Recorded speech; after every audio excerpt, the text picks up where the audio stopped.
आज का जो हमारा टॉपिक रहेगा वो है which is very important topic. Important नहीं, मोस्ट इम्पोर्टेंट टॉपिक है वो। एक्चुअल में क्या है कि आज का जो टॉपिक मैं करने जा रहा हूँ यहाँ पर स्टार्ट, वो इनवर्स ट्रिग्नोमेट्री का सबसे मेजर पार्ट है, जिससे रिगार्डिंग क्वेश्चंस मैक्सिमम पूछे जाते हैं। आप लोगों को मैं बता दूं, अगर आपकी इन क्वेश्चंस पर प्रैक्टिस नहीं होगी, इस मेथड पर अगर आप लोगों की प्रैक्टिस नहीं होगी, तो आप लोगों को इनवर्स ट्रिग्नोमेट्री के क्वेश्चंस करने में बहुत ज्यादा दिक्कत होगी। अब आज का मैं पहला क्वेश्चन स्टार्ट कर लेता हूं, जिसमें मेरा पहला है sine inverse sign 2π/3।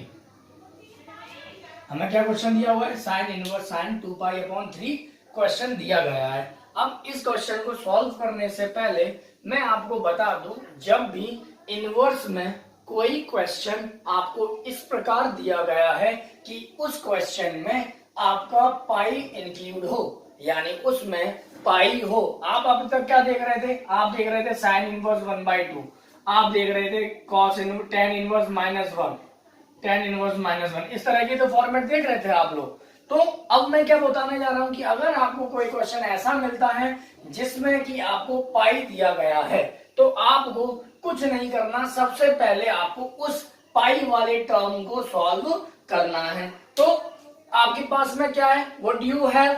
You have pi terms value just like this, sin inverse sin 2π/3. We will not calculate this type of question, means this type sin inverse को हम कैलकुलेट नहीं करेंगे। अब हम किसको करेंगे? we will calculate this one only. First of all, सबसे पहले हम इस पार्ट को सॉल्व करेंगे। करना कैसे कि जब भी आपको पाई दे दिया जाए तो आपको पाई की वैल्यू, ट्रिग्नोमेट्री हम जानते हैं पाई की वैल्यू कितनी होती है बेटा? 180 होती है। तो पाई की वैल्यू आपको यहाँ पर 180 पुट कर देना है। तो साइन इनवर्स ऐसे ही रहेगा, साइन 2 × 180/3। 3 से इसको काट लो, कितनी बार कट गया बेटा? 60 टाइम्स कट गया। तो साइन इनवर्स साइन 2 × 60 यानी 120 डिग्री। क्लियर बेटा? अब जब आपने ये बात जान लिया, तो आपको मैंने ये सॉल्व करने का तरीका बताया हुआ था बेटा। सबसे पहली वीडियो मेरी इनवर्स ट्रिग्नोमेट्री की बेसिक कॉन्सेप्ट में थी, जिसमें अब हम इसे जब सॉल्व करेंगे तो साइन, इसे मैं क्या लिख सकता हूँ बेटा? 180 - 60 लिख सकता हूँ। अब आप ये मत करना सर हमें से 90 - 30 भी, 90 + 30 भी तो कर सकते हैं। तो मैं कहूंगा बेटा 90 + 30 करते ही साइन आपका कॉस में चेंज हो जाएगा। तो साइन इनवर्स कॉस तो कैंसिल होता नहीं है। तो आपको क्या करना पड़ेगा? इसे 180 के नियरेस्ट देखना पड़ेगा। तो sine 120 is written as sine 180 - 60। Then अगर आप देखेंगे तो साइन 180 - थीटा कौन से क्वाड्रेंट में गया बेटा? 180 - थीटा। तो 180 - थीटा आपका गया बेटा सेकंड क्वाड्रेंट में। सेकंड क्वाड्रेंट में कौन पॉजिटिव है? साइन और कोसेक, तो ये भी पॉजिटिव रहेगा। यानी साइन इनवर्स साइन ये कितना हो जाएगा बेटा? 60 हो जाएगा। 60 को मैं क्या लिखता हूँ बेटा? π/3 लिखता हूँ। अब साइन से साइन कैंसिल हो जाएगा, वैल्यू क्या रह जाएगी बेटा? π/3। आई थिंक आप लोगों को ये टॉपिक समझ में आ गया होगा। मैं इसी के रिगार्डिंग एक क्वेश्चन और लेता हूँ, देन मैं आगे कंटिन्यू उसे समझाने की कोशिश करता हूँ। कैसे? मैंने क्वेश्चन लिया cos इनवर्स π/6। मैंने क्या लिया बेटा? cos inverse cos 13π/6। अगर हमारे पास में cos इनवर्स cos 13π/6 है, तो मैं पहले क्या करूंगा? मैंने आपको क्या बताया कि आपको पाई की वैल्यू को सॉल्व करना पड़ेगा, यानी पाई की वैल्यू आप पहले पुट कीजिए। तो cos इनवर्स cos 13 × 180/6। देन आप सॉल्व करेंगे तो 6 से कितनी बार कट गया बेटा? 30 टाइम्स कट गया। अब क्या रह गया बेटा? यहाँ पे जरा देखिएगा, तो cos इनवर्स, अब वैसे तो आप लोगों से cos इनवर्स से cos काट दो बेटा, तो cos इनवर्स तो जब भी पाई की वैल्यू टर्म में आ जाए, वैसे इसका रीजन और भी है समझने के लिए, क्योंकि वो cos जो -π/2 से π/2 की रेंज में लाई करता है, लेकिन ये उसकी कैटेगरी में नहीं आ रहा है, इसीलिए इसको हम निगलेक्ट कर देंगे। अब इसे सॉल्व करेंगे हम अपने -π/2 से π/2 की रेंज में उस क्वेश्चन को देखेंगे, उस वैल्यू को देखेंगे। अब जरा यहाँ पे देख लेते हैं कि अगर ये पाई दिया हुआ है तो हमें पाई सॉल्व करना है। तो कितना हो जाएगा बेटा? 13 3 39, 390 हो गया। हमेशा ये केस तब करना जब आपको पाई दे रखा हो। पाई दे रखा है तब आपको लगाना, वैसे आप किसी में भी लगाएंगे और मेरे फॉर्मेट पे चलेंगे तो क्वेश्चन गलत हो ही नहीं सकता है। तो cos इनवर्स cos, अब 390 किसके करीब है बेटा? 360 - +30 के नियरेस्ट है। अब अगर आप देखें तो 360 माइनस ये होता है, 360 प्लस कौन से क्वाड्रेंट में पहुंच गया, फर्स्ट में ऑल पॉजिटिव यानी कि cos इनवर्स। अब 360 में चेंज तो होता नहीं है यानी कि cos 30। अब cos इनवर्स से cos कैंसिल हो जाएगा, क्या रह जाएगा, 30 को मैं क्या लिखूंगा बेटा, π/6 लिखूंगा। अब आप लोगों को ये बात समझ में आ गई होगी कि साइन इनवर्स साइन 2π/3 की वैल्यू π/3 आती है और cos इनवर्स cos 13π/6 की वैल्यू बेटा π/6 आती है। अब आपको मैं एक मेथड और बताता हूं कि आप इतना लंबा कैलकुलेट करने से अच्छा है अब शॉर्ट फॉर्म में समझिए कि आप इसको और किस प्रकार से कर सकते हैं। तो देखिए ये पैटर्न समझ में आ गया होगा, बेटा स्किप मत करना, स्किप कर दोगे तो वीडियो को आपको आधे से ज्यादा पल्ले ही नहीं पड़ेगी, समझ में ही नहीं है। तो सेकंड मेथड क्या कहता है देखिए जरा बेटा,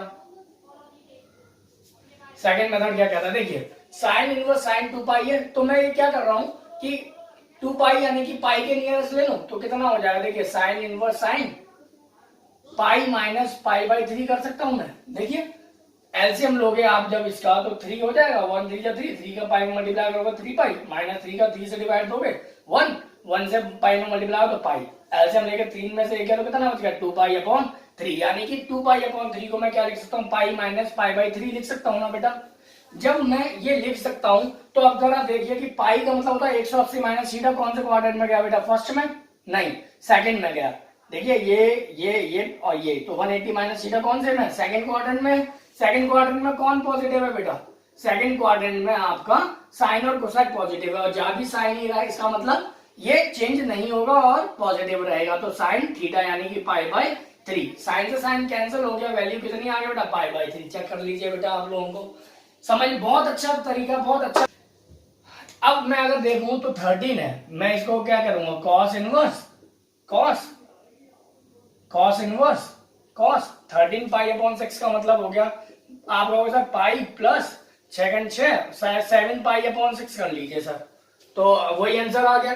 बट मैं कहूंगा कि बेटा इससे अच्छा आप ये नहीं कर लो 2π और या π/6, पूछो क्यों, 6 2 12, 12 प्लस 1 करोगे तो 13π, तो 13π/6 हो गया। देखिए यानी कि 13π/6 को मैं ऐसे भी लिख सकता हूं, 6 2 12, 12 प्लस 1 कितना हो गया 13π/6।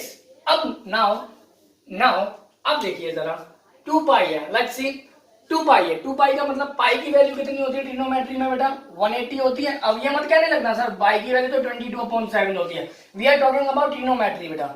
इन trigonometry we will use pi as 180 degree. Then अब अगर यहां पर देखें तो 2π प्लस π/6 है बेटा, तो cos 2π का मतलब 2π की वैल्यू 180, तो 180 दूनी 360, 360 प्लस थीटा कौन से क्वाड्रेंट में गया बेटा, फर्स्ट क्वाड्रेंट में। मेरा बेसिक वीडियो है बेटा, बेसिक पहली वीडियो है, पहली से दूसरी वीडियोज है बेटा जिसमें मैंने यही फॉर्मेट को समझाया हुआ बहुत अच्छे से। अगर नहीं देखी हुई है तो आप उस वीडियोज को भी चेक कर सकते हैं। तो 180 × 2 360 प्लस थीटा फर्स्ट क्वाड्रेंट में पॉजिटिव होते हैं सारे, तो cos इनवर्स cos और ये एंगल ऐसे ही रहेगा तो π/6। अब π/cos से cos इनवर्स कैंसिल हो गया, क्या रह गया बेटा π/6। आंसर हो गया बेटा आप लोगों का। ये आपको बात समझ में आ गई होगी, आई होप कि किस तरह से क्वेश्चंस किए जाते हैं। एक क्वेश्चन और मैं इस पर लेता हूं फिर मैं अपना टॉपिक चेंज करूंगा बेटा। जरा देखिए यहाँ पर जैसे एक क्वेश्चन है tan inverse tan 7π/6, tan inverse tan 7π/6, tan inverse tan 7π/6। Again आपको पाई दे दिया तो आप पहले पाई को सॉल्व करेंगे, यही मैंने बताया था आप लोगों को। अब क्या करेंगे जरा देखिए भाई, पाई पहले तो फर्स्ट मेथड देख लेते हैं, तो फर्स्ट मेथड हम लोगों ने सीखा हुआ है, देन सेकंड मेथड पर आएंगे। तो tan इनवर्स tan 7π का मतलब हो गया बेटा 7 × पाई की वैल्यू 180 डालोगे अपॉन 6, पाई को सॉल्व करना है तो 6 का 30 हो गया, tan इनवर्स tan और यहाँ पे 7 के 1 के जाने 210 हो गया। अब 210 किसके नियरेस्ट है बेटा, तो tan 180 प्लस 30 के नियरेस्ट है, तो tan इनवर्स tan यहाँ पे 180 प्लस 30 का मतलब कौन से क्वाड्रेंट में गया, 180 माइनस या 180 प्लस, ये थर्ड में गया। थर्ड में tan पॉजिटिव ही होता है, इसका मतलब कोई फर्क नहीं पड़ेगा, पॉजिटिव ही रहेगा और 180 में वैल्यू चेंज नहीं करते, तो ये 30 यानी कि 30 को मैं क्या लिख सकता हूँ बेटा π/6, tan इनवर्स से tan कैंसिल हो जाएगा, वैल्यू कितनी आ गई बेटा π/6, यानी इसका आंसर कितना आ गया मेरे पास π/6 आया बेटा। अब एक बार चेक और कर लेते हैं दूसरे मेथड से बेटा, दे रखा हो बेटा जी। अब हम इसे सेकंड मेथड से समझ लेते हैं बेटा।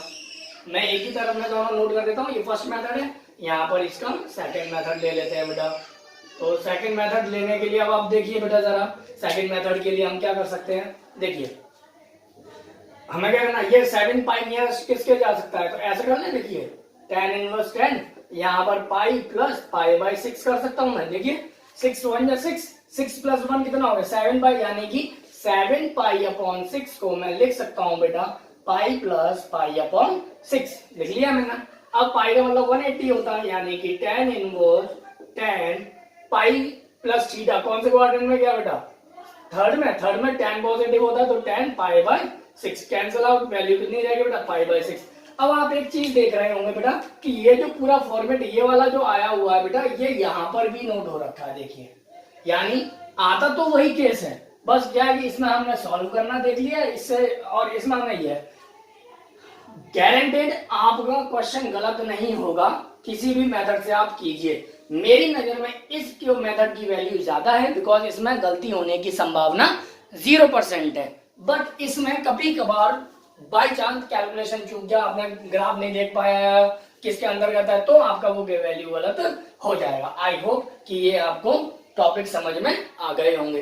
अब नेक्स्ट टॉपिक ले कि अगर पाई वैल्यू बीच में दे रखी हो, पाई दे रखा हो, तो आपको सबसे पहले उस पाई को सॉल्व करना है। तो पाई को सॉल्व करते ही आपके पास एक्चुअल वैल्यू निकल कर आ जाएगी कि एक्चुअल में वो है कितनी। जब आपके पास में वो समझ में आ जाएगा तो आप उसे कैलकुलेट आराम से कर सकते हैं। चलिए बेस्ट ऑप्शन मिल जाएगा। अब मैं कुछ अब दूसरा जो मेथड मैं लेने वाला हूं बेटा, very very very very important. जैसे बेटा स्किप ना करें, मैं बार बार ये बात बोलूंगा, डू नॉट स्किप कर दिया तो नहीं समझ में आएगा। अब यहाँ पर हम बात कर लेते हैं, किसकी बात कर लेते हैं, जैसे मैंने आपसे कहा कि साइन इनवर्स एक्स दे रखा है, मैंने साइन इनवर्स एक्स। अब मैं कह रहा हूं आप इसको कॉस इनवर्स में चेंज करके बताइए कि कॉस इनवर्स में कितना होगा। मैंने आपको क्वेश्चन लिया साइन इनवर्स एक्स है, आप मुझे इसे कन्वर्ट करके दो, किसना बेटा, कॉस इनवर्स में कन्वर्ट करके दो। अब इस प्रकार के क्वेश्चन को कैसे होगा, मान लीजिए मैंने आपसे कहा tan इनवर्स एक्स, इसे चेंज करके दो कॉस इनवर्स में या साइन इनवर्स में, या समझ में आ रहा हो कोसेक इनवर्स में चेंज करके दीजिए। तो आप कैसे इस चीज को चेंज करेंगे, तो आइए सीख लेते हैं इस बात को भी। बेटा मैंने आप लोगों को बताया हुआ है कि आपको अगर क्वेश्चन है या आप लोगों ने भी सीखा होगा परपेंडिकुलर बेस हाइपोटेन्यूज, तो ये आपने सीखा होगा। कैसे, आपने इस वाले फॉर्मेट का यूज किया होगा बेटा कि 90 डिग्री के सामने वाली साइड जो होती है वो हाइपोटेन्यूज होती है, ये बेस होती है और ये आपकी परपेंडिकुलर होती है। अगर ऐसा है तो एक रूल निकल कर आता है बेटा पाइथागोरस का। अब पाइथागोरस थ्योरम क्या कहती है बेटा, पाइथागोरस थ्योरम क्या कहती है, पाइथागोरस थ्योरम कहती है कि हाइपोटेन्यूज का square is equal to perpendicular square plus base square. कितने बच्चे इस बात से एग्री है? आई थिंक सभी। जब सभी एग्री है तो देखिए जरा पाइथागोरस थ्योरम अगर ये है, अब मैं आपसे कह रहा हूं कि जैसे sine theta is equal to 3/4 है, तो कॉस थीटा बताइए। कॉस थीटा 3/5 दे रखा है, तो मैं कह रहा हूँ कॉस थीटा में वैल्यू बताइए। तो आप क्या करते थे ट्रिग्नोमेट्री रेशियो के अकॉर्डिंग, तो थीटा की वैल्यू अगर 3/5 है तो ये परपेंडिकुलर हो गया, ये हाइपोटेन्यूज हो गया। तो बेस कितना निकल कर आएगा, 4 निकल कर आया, 5 का स्क्वायर 25, 3 का स्क्वायर 9, 25 में से 9 है तो 16, 16 का रूट कितना होता है बेटा 4, तो बेस कितना निकल कर आ गया हमारे पास में 4 निकल कर आ गया। तो कॉस थीटा क्या होता है बेटा, बेस अपॉन हाइपोटेन्यूज होता है। बेस अपॉन हाइपोटेन्यूज का मतलब बेस कितना दिया हुआ बेटा 4 निकाला अभी हमने, हाइपोटेन्यूज कितना दिया हुआ बेटा 5 दिया हुआ, तो कुल मिला के कॉस थीटा की वैल्यू कितनी आ गई 4/5 आ गई। ये बात आप लोगों को समझ में आ गया। अगर आपको ये बात याद नहीं है P/S, तो आपको याद होंगे पंडित जी, पंडित बद्री प्रसाद हर हर बोले, पंडित बद्री प्रसाद हर हर बोले, या पाकिस्तान भूखा प्यासा हिंदुस्तान हरा भरा, पाकिस्तान भूखा प्यासा हिंदुस्तान हरा भरा। P for perpendicular, B for base, P for perpendicular, B for base, H for hypotenuse और H for hypotenuse। बात समझ में आ गई होगी। अब इसका यूज क्या है साइन इनवर्स में, जरा उस बात को भी हम समझ लेते हैं थोड़ा सा। तो जरा देखिए, मैंने आपसे कहा साइन इनवर्स एक्स है और साइन इनवर्स एक्स को आप कन्वर्ट करके दिखाइए कॉस इनवर्स में। तो ये बेटा फॉर्मूले हैं, टीचर्स मोस्टली कहते हैं याद कर लो, मैं नहीं कह रहा, मैं कहता हूँ याद मत करो, समझ लो। समझ लोगे तो बहुत ज्यादा आपको फायदा होगा। सपोज करो मैंने आपसे कहा साइन इनवर्स एक्स को आप कॉस इनवर्स में चेंज करके बताइए। तो ये साइन इनवर्स एक्स को मैं ये लिख सकता हूँ sine inverse x upon 1। if I can write sin inverse x as sin inverse x upon 1, then what does it show? क्या शो करता है बेटा, जिसमें in which x क्या है बेटा आपका परपेंडिकुलर और h क्या है आपका हाइपोटेन्यूज। अब जरा इसका डायग्राम से समझ लेते हैं। परपेंडिकुलर कितना है मेरे पास में, ये 90 डिग्री है, परपेंडिकुलर ये हो गया और हाइपोटेन्यूज मेरे पास ये हो गया। तो नेचुरल सी बात है, जब मैं पाइथागोरस थ्योरम यूज करूंगा तो 1 का square is equal to x square plus base square. तो 1 माइनस एक्स स्क्वायर, तो b कितना निकल कर आ गया बेटा अंडर रूट में 1 माइनस के एक्स स्क्वायर। जब b आपके पास में अंडर रूट में 1 माइनस के एक्स स्क्वायर निकल कर आ जाता है, देन आप क्या लिखेंगे जरा देखिए। आपके पास में कॉस इनवर्स क्या होता है बेटा, कॉस इनवर्स होता है बेटा b upon H. Cos inverse क्या होता है, b अपॉन एच। अगर cos inverse b upon H लिखा होता है तो मैं लिख सकता हूं कॉस इनवर्स b। तो कॉस इनवर्स b की वैल्यू कितनी है बेटा, रूट में 1 माइनस के एक्स स्क्वायर और x की वैल्यू कितनी है बेटा 1। आई थिंक आप लोगों को समझ में आ गया होगा। सपोज करो आपके पास साइन इनवर्स एक्स है, मैं कहूं tan इनवर्स में चेंज करके दिखाओ। तो tan इनवर्स क्या होता है बेटा, p अपॉन b होता है। भाई पाकिस्तान भूखा प्यासा और हिंदुस्तान हरा भरा। और मैंने याद करने का तरीका भी ये बताया, sine cos tan cot sec और ये कोसेक, ये ऐसे जैसे घड़ी घूमती है वैसे ही घुमाना है बस। Sine cos tan cot sec cosec. तो अब क्या करेंगे देखिए, टेन की अगर मैं बात कर रहा हूँ तो टेन क्या हो गया p अपॉन b। अगर मैं कॉट कह रहा होता तो क्या हो जाता बेटा b अपॉन p हो जाता। टेन की बात कर रहा हूँ तो p अपॉन b हो गया। अब टेन इनवर्स p की वैल्यू कितनी है बेटा मेरे पास x है और b की वैल्यू कितनी है बेटा मेरे पास में बेस कितना है अंडर रूट में 1 माइनस के एक्स स्क्वायर। आई थिंक आप लोगों को समझ में आ गया होगा कि किस प्रकार से हमें क्वेश्चंस करने हैं। अगर आपको समझ में आ गया है तो मैं जरा आप लोगों से कहूंगा कि जरा बताइए मुझे कि ये कितना होगा। जैसे ये आपको समझ में आ गया होगा बेटा जी। अब मैं यहाँ पे एक और क्वेश्चन लेकर के आपको समझा। अगर मैं आपसे कहता हूँ साइन थीटा तो क्या बोलोगे आप, p अपॉन एच। और मैं थीटा बोलूंगा तो क्या होगा बेटा sign inverse p upon H होगा। देखिए वही बात अभी मैंने थोड़ी देर पहले बोली। अगर मैं आपसे कहूं तो आपको ये समझ में आ गया होगा बेटा। अब मैं यहाँ पे डायरेक्ट लिख देता हूँ sine inverse p upon H, cos inverse b upon H, tan inverse p upon b, cot inverse b upon b, sine cos tan cot, sec inverse क्या होगा h अपॉन b और कोसेक इनवर्स क्या होगा बेटा, cosec inverse आपका हो जाएगा cosec inverse h upon p। तो ये आपको लिखने का तरीका समझ में आ गया होगा। अब मैं आपको यहाँ क्वेश्चन देता हूँ, जैसे मैंने दिया 2 sine inverse 3 upon 5, 2 sine inverse 3 upon 5 is equal to कितना बेटा tan inverse 24 upon 7, tan inverse 24 upon 7। अब अगर ये बात समझ में आ गया, अब हम क्या करें। तो देखो ये साइन इनवर्स दिया है, हमें tan में चेंज करके लाना है। साइन इनवर्स दिया tan में हमें चेंज करना बेटा। और आप लोगों से मैं कहूंगा भी कि जितने भी आपके हों सबको आप tan में चेंज करना है, वो ज्यादा इजी पड़ेगा। अगर आप tan में चेंज कर लेते हैं तो आप अगर tan इनवर्स x को cot इनवर्स x में बदलना चाहते तो आप जानते हैं कि cot इनवर्स 1 अपॉन x होता है बेटा। मैंने आपको वीडियो में करवाया हुआ, आप देख सकते हैं बेटा जी। तो ये बात आपको समझ में। अब 2 साइन इनवर्स 3 अपॉन 5 है। अब मुझे क्या करना है बेटा, कॉस में किसमें चेंज करना है, tan में चेंज करना है ना। तो ये मुझे पता है ये p है और ये मुझे पता है h है। तो कुल मिलाकर के p की वैल्यू कितनी आ गई मेरे पास 3 और h की वैल्यू कितनी आ गई 5। तो बेस कितना होगा बेटा 4 according to by applying Pythagoras theorem. अब जब इतना है तो मैं tan इनवर्स क्या लिख सकता हूँ बेटा, tan inverse p upon b लिख सकता हूँ। तो tan इनवर्स p की वैल्यू कितनी है मेरे पास में 3 और b की वैल्यू कितनी है बेटा मेरे पास में 4। तो ये किस में चेंज हो गया, साइन इनवर्स 3 अपॉन 5 tan में चेंज हो गया, क्या आ गया 2 tan इनवर्स 3 अपॉन 4 आपका आ गया। अब जब आपका ये बात समझ में आ जाती है बेटा तो अब आप क्या कर सकते हैं, जरा यहाँ देखिए कि टेन इनवर्स में चेंज करना है, ये तो 2 टेन इनवर्स आ रहा है, तो आप ऐसा मत करना सर 2 का मल्टीप्लाई इसमें कर रहा है, ना ना ना ना। अब 2 टेन इनवर्स एक्स का आपने फॉर्मूला पढ़ा होगा बेटा, 2 टेन इनवर्स एक्स टेन के टर्म्स में, तो क्या होता है tan inverse 2x upon 1 minus के एक्स स्क्वायर। तो जरा देखिए बेटा टेन इनवर्स 2 टेन इनवर्स बन गया। अब टेन इनवर्स एक्स की वैल्यू तो ये है, ये 2 है ही, 2 टेन इनवर्स एक्स, यानी कि टेन इनवर्स 2x, 2x का मतलब 3 अपॉन 4, 1 माइनस 3 अपॉन 4 का ये होल स्क्वायर, यहाँ पर हो जाएगा टेन इनवर्स ये 2, यानी कितना रह गया 3 अपॉन 2 रह गया। यहाँ पर बेटा कितना रह गया 4 4 16, 16 माइनस के 9 अपॉन 16, क्या हो गया बेटा जरा देखिएगा, जरा यहाँ देखिए टेन इनवर्स क्या हो गया बेटा, वहां से अगर देखेंगे तो 3 अपॉन 2 और ये 16 में 9 7 और यहाँ पे 8, हाँ 16 सॉरी 16, अब 2 2 2 8 16, अब क्या हो गया बेटा सॉल्व हो गए टेन इनवर्स 8 का मल्टीप्लाई 3 में 24 अपॉन 7। आई थिंक आप लोगों को समझ में आ गया होगा कि किस प्रकार से इन क्वेश्चंस को किया जाता है बेटा जी। बस आपको 3 अपॉन 5 दे दिया, आपको क्या दिया साइन इनवर्स 3 अपॉन 5।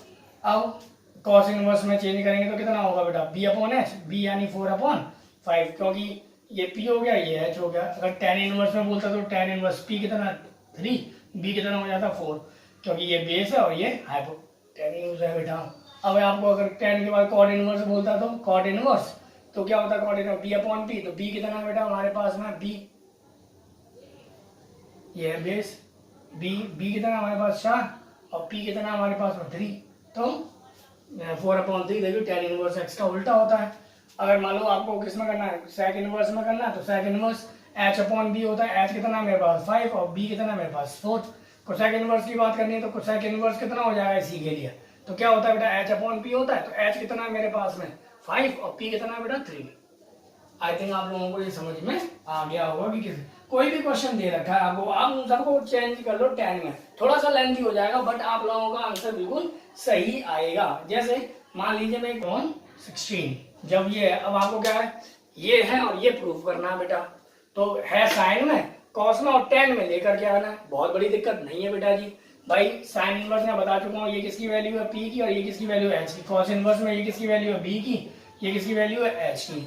बस आपको फर्क इतना है कि आपको दोनों से अलग अलग करना पड़ेगा। कैसे 5 अपॉन 13 अगर दे रखा है तो p तो 5 हो गया, ये 13 हो गया, तो ये कितना निकल कर आएगा, तो 169 माइनस के 25 is equal to b square, तो 9 में से 5 गए 4, 6 में से 2 गए तो 4, 144, तो b कितना निकल कर आ गया बेटा 12 आ गया। इसके लिए b की वैल्यू 12 आई इसके केस में। अब यहाँ पर अगर हमें क्या चीज की कमी पड़ रही है, p की कमी पड़ रही है, तो जरा देखिए यहाँ पर b h 5 का स्क्वायर 25 माइनस 3 का स्क्वायर 9 बराबर p का स्क्वायर, 25 में से 9 गए तो कितने बचे 9 4 13 9 5 14 9 6 15 6 16 9 25, यहाँ से तो p की वैल्यू कितनी आ गई बेटा, p की वैल्यू यहाँ से आ जाएगी आपकी 4, p की वैल्यू आपकी वहां से कितनी है 4। अब हमें क्या करना है सबको 10 में, मैंने बोला ना 10 में बदलना ज्यादा इजी है, वैसे तो साइन इनवर्स को भी अगर कर रहे हैं तो उसके भी अलग फॉर्मूले हैं, बट आपको tan इनवर्स में ही चेंज करना है। तो tan इनवर्स देखिए यहाँ पर, तो tan इनवर्स, अब tan इनवर्स क्या होता है बेटा p अपॉन b होता है, p कितना है 5 और b कितना हमारे पास इसके लिए b कितना है 12 प्लस यहाँ पे tan इनवर्स, यहाँ पे tan inverse p upon b, p कितना है बेटा मेरे पास 4 और b कितना है बेटा मेरे पास में यहाँ पर 3। ठीक, अब हमारे पास में एक फॉर्मूला होता है बेटा जी, क्या होता है फॉर्मूला, मैंने आपको बताया हुआ tan inverse x plus tan inverse y का। क्या होता है tan inverse x plus tan inverse y, तो tan inverse x plus y upon 1 minus के एक्स वाई। आप लोगों को ये फॉर्मूला मालूम होगा। चलिए अब आगे देख लेते हैं बेटा। अब मैं अगर इसमें फॉर्मूला अप्लाई करूंगा तो जरा देखिए tan इनवर्स, ये किसकी वैल्यू है बेटा, ये किसकी वैल्यू है, ये x की है और ये किसकी वैल्यू है बेटा y की। जब ऐसा है तो आप जरा वैल्यू पुट कर दीजिए, तो ये हो जाएगा tan इनवर्स x की वैल्यू कितनी है 5 अपॉन 12 प्लस y की वैल्यू कितनी है 4 अपॉन 3 अपॉन 1 माइनस x की वैल्यू कितनी है 5 अपॉन 12 इनटू y की वैल्यू कितनी है बेटा 4 अपॉन 3। अब इसे सॉल्व कर लेते हैं, तो यहाँ पे सॉल्व कर देता हूँ मैं इसको, ऊपर से रफ कर देता हूँ, ऊपर की वैल्यू आपको प्रूफ जो करना है उसे रहने देते हैं, है ना। चलिए यहाँ कर देता हूँ, तो सॉल्व करते हैं बेटा। 12 दिया 36, तो ये हो जाएगा tan इनवर्स 36, अब 12 दिया 36 3 5 15 प्लस यहाँ पर अब 12 3 जा 36, 3 5 जा 15, 3 का यहाँ से कम 12, 12 4 जा 48 अपॉन यहाँ पर भाग दिया 36, 36 माइनस के 20 अपॉन 36। देखें तो 36 से 36 कैंसल, क्या रह गया बेटा tan इनवर्स 8 और 5 13, 4 5 63 और 6 3 में 2 16। देखिए यही हमें प्रूव करना था, आ गया हेंस प्रूफ। तो आप लोगों को समझ में आ गया होगा कि एक्चुअल में हमें क्या करना है। अब कुछ क्वेश्चंस अलग, ये पैटर्न आपको, ये कॉन्सेप्ट आपको अच्छे से समझ में आ गया होगा। बेटा प्लीज रिवीजन बहुत जरूरी है बेटा। अगर if you do not revise then you can not get expertisation on these type of questions. तो अब हम बात करेंगे बेटा नेक्स्ट टॉपिक की। क्वेश्चन दिया हुआ है tan inverse root x is equal to 1/2 cos inverse 1 minus x upon 1 plus x. ठीक है ना डी? तो ये बात आपको समझ में आ गई होगी। अब हमें इसे सॉल्व करना है। अब कैसे सॉल्व करना भैया जी, समझ में आना जरूरी। तो हम क्या करेंगे, पहले तो हम यहाँ पे क्रॉस मल्टीप्लाई करेंगे बेटा। क्रॉस मल्टीप्लाई किस प्रकार से, जरा देखिए, मैं 2 का मल्टीप्लाई इसमें कर रहा हूं, तो ये क्या होगा 2 tan inverse root x is equal to cos inverse 1 minus x upon 1 plus x. अब मैं आपसे कहूंगा कि 2 tan इनवर्स एक्स का वो फॉर्मूला बताइए जो cos के टर्म्स में हमें देता है। तो हम जानते हैं 2 tan inverse x is equal to ये होता है cos inverse 1 minus x square upon 1 plus के एक्स स्क्वायर। हमने इसे सॉल्व करना भी सीखा था, किस तरह से हमने करना सीखा था ये मैं आपको बता चुका हूं। चलिए, तो 2 tan inverse x is cos inverse 1 minus x square upon 1 plus x square. अब आप अगर कहेंगे तो कि कैसे सर ये किया है, तो आप इसको एक तरीके से कर भी सकते हैं कि 2 tan इनवर्स x बराबर tan inverse 2x upon 1 minus x square करेंगे। फिर जो भी पैटर्न बताया था उससे आप सॉल्व भी कर सकते हैं, या आरएचएस से आप कैसे कर सकते हैं, एक्स स्क्वायर की जगह पे आप cos 2 थीटा रख लीजिए, देन इसे सॉल्व करके देख लीजिए। चलिए, वैसे मेरी वीडियो में पहली दूसरी तीसरी वीडियो में आपको ये मिल जाएगी बेटा। अब हम बात कर लेते हैं किसकी, जरा देखिए यहाँ पर अगर मैं इस क्वेश्चन को लूं तो इस क्वेश्चन में मेरा x क्या दिख रहा है बेटा, इस क्वेश्चन में मेरा x दिख रहा है रूट एक्स। x क्या दिख रहा है, रूट एक्स ही तो दिख रहा है। तो मैं क्या करूंगा, सिंपल इस फॉर्मूले में x की जगह पे रूट एक्स रख दूंगा और इसका होल स्क्वायर कह रहा है तो इसका होल स्क्वायर कर दूंगा बेटा। अब मैं यहाँ पे कहूँ तो cos इनवर्स यहाँ हो जाएगा 1 माइनस के x अपॉन 1 प्लस के x, बिकॉज रूट एक्स से स्क्वायर कट जाता है, रूट से स्क्वायर कट जाता है बेटा जी। क्योंकि रूट का मतलब क्या होता है बेटा, रूट का मतलब होता है 1/2। अगर मैंने रूट लगाया हुआ है, मैं जैसे लिखा है 4, तो आप इसे क्या लिखेंगे 4 की पावर 1/2 लिखेंगे। जब 4 को आप देखेंगे तो 2 का स्क्वायर और यहाँ 1/2, 2 से 2 कैंसिल क्या रह जाता है 2। ऐसे समझ लीजिए, या फिर आप ऐसे समझ सकते हैं कि रूट का मतलब पेयरिंग का मतलब पेयरिंग होता है, तो 4 का मतलब हो गया 2 into 2, तो 2 का 1 यानी कि 2 आंसर हो गया। तो इस तरह से ये हो गया। चलिए, अब ये बात अगर समझ में आ गई तो हम एक क्वेश्चन और लेते हैं। 8 क्वेश्चन दिया है 9π/8 minus 9/4 sine inverse 1/3 is equal to sin inverse 2√2/3। ये आपको क्वेश्चन दिया हुआ है, तो जरा देखें क्या कर सकते हैं बेटा। जरा देखना, मैं इसमें क्या कॉमन दिख रहा है, पहले तो कॉमन देखिए, तो क्या कॉमन है 9/8 है, 9/8 है और 9/4 है, तो 9/4 ले लूं, क्या रह गया यहाँ से π/2 माइनस के साइन इनवर्स 1/3 रह गया बेटा। अब जरा देखिए 9/4 as it is, π/2 minus sine inverse x क्या होता है बेटा, मैंने आपको बताया हुआ है sine inverse x plus cos inverse x is equal to π/2। If cos inverse x आपसे पूछा जाएगा तो आप बोलेंगे π/2 माइनस के साइन इनवर्स x। तो आपको समझ में आ गया होगा कि अगर π/2 माइनस साइन इनवर्स x की वैल्यू 1/3 है, यहाँ पर x की वैल्यू कितनी है बेटा 1/3, तो π/2 minus sine inverse x is equal to cos inverse x, यानी कि यह हो जाएगा cos इनवर्स 1